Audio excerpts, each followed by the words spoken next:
me or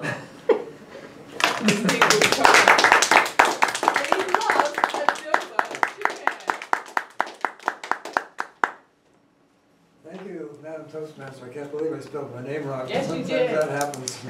Really fast on the computer. All right.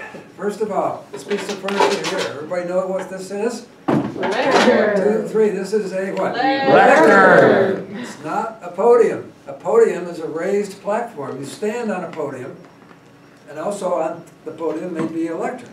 And that's the distinction. Now, not everybody agrees with that assessment, but it's a good rule to follow. And you will hear people interchangeably use the word podium when they really mean lectern, or they've been taught not to use the word lectern or whatever. But let's remember, in this room, once you get through that door, this is a lectern, nothing else.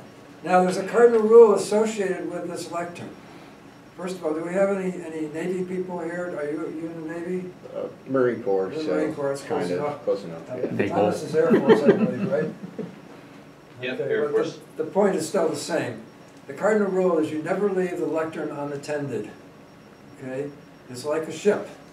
You never leave a ship unattended. Somebody's always in control of that ship. It's called the con. And the person coming on and taking over the ship says, I'm Mr. So-and-so, I have the con. And the person leaving says, I stand relieved. Well, somebody's got to be in charge of this piece of wood throughout the entire meeting. You never know when it's going to grab and walk away. That's happened in this club, actually. Not mechanically, somebody has taken it. But anyway, when you're up here, you're in charge of this lectern. You have the con. So first thing we need to do is, well, what about when somebody comes up? How do we handle that? And I'm going to talk about that, first of all, if you're going to approach the lectern. And I'm going to use some examples of people in the room that are already here today. All right? Now the chair, whoever, whether it's the president or the Toastmaster, greets the oncoming speaker. And there's a way to do that. All right? Now, Kyle, I want you to pretend I'm calling on you as a speaker. Our next speaker is Kyle Wood. What do? I shake her hand or give her a fist bump or something. Thank you. Okay, you may sit down. I have to step in front of you because I have to take the con. No. Yeah? No, not at that point. I never, well, okay. Go away. Yeah, I didn't want to take the example that far, but she added to my example, so thank you for that. So you have the con at that point. And but you don't want to just walk away.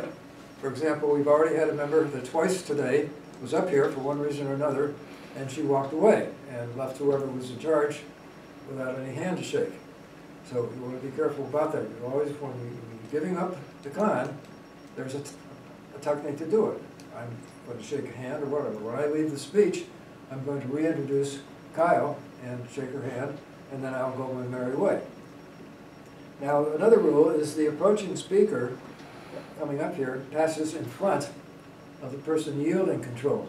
So Rich, I pretend I'm introducing you.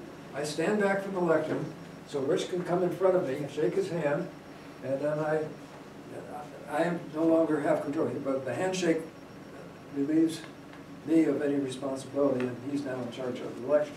And what happens, by the way, is okay, I'm coming up, and I go in front that time, although so I almost messed it up. So the approaching speaker passes in front. That's just remember that. It also makes for better eye contact between the speaker and the person that's leaving the lecture.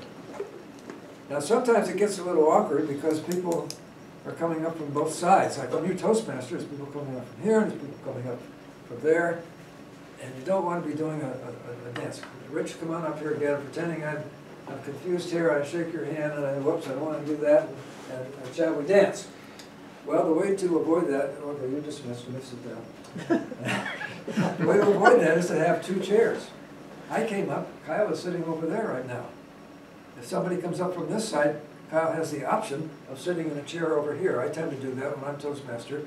The only problem that you need to remember is take your notes with you if you're going to do that. You don't want to sit there with your notes over there. That's happened to me. So use two chairs when possible or practical. Now, when it's time to go back to your seat, you want to wait for acknowledgement, all right?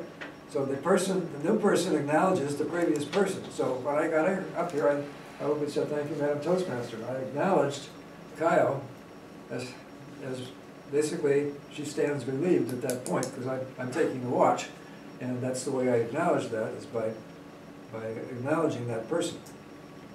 So the Navy version might be, "I relieve you, sir," something like that, or "I stand relieved." And then sit down.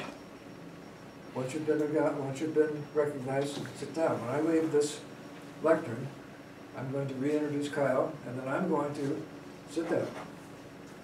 We had a club in Hawaii once, and one of the members, he would not sit down until he got acknowledged, and he just stood up there for people's entire speech sometimes. And the word got out pretty quick that how to handle it. How's my time? I got am I green? Okay. All right, another thing, this doesn't deal so much with the mechanisms of moving about, but when you're introducing a speaker, you want to state the name of that person last, because I hear my name, I'm going to come up. And I've seen that happen a lot in Toastmasters, where if Kyle had said, "Oh, Carl's the next speaker," I'd be up and on my way up here, and she's not ready for me because she needs to still do an introduction. So the simplest way to remember it is that the Toastmaster would state the manual, number of the speech, and the title of the speech, the title of the assignment, rather, the title of the speech, and the time, and then finally the name. And that's pretty much what Kyle did with me when I came up here. So always remember that the name of the person coming up is the last thing that you should say.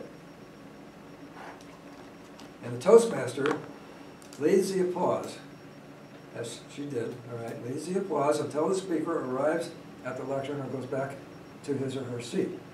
And that's what Kyle did. She applauded until I shook her hand.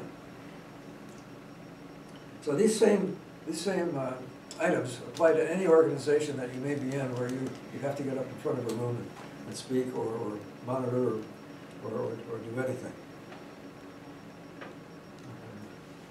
Okay, I'm out of time at this point, so I have more information which I'll do in another speech another day.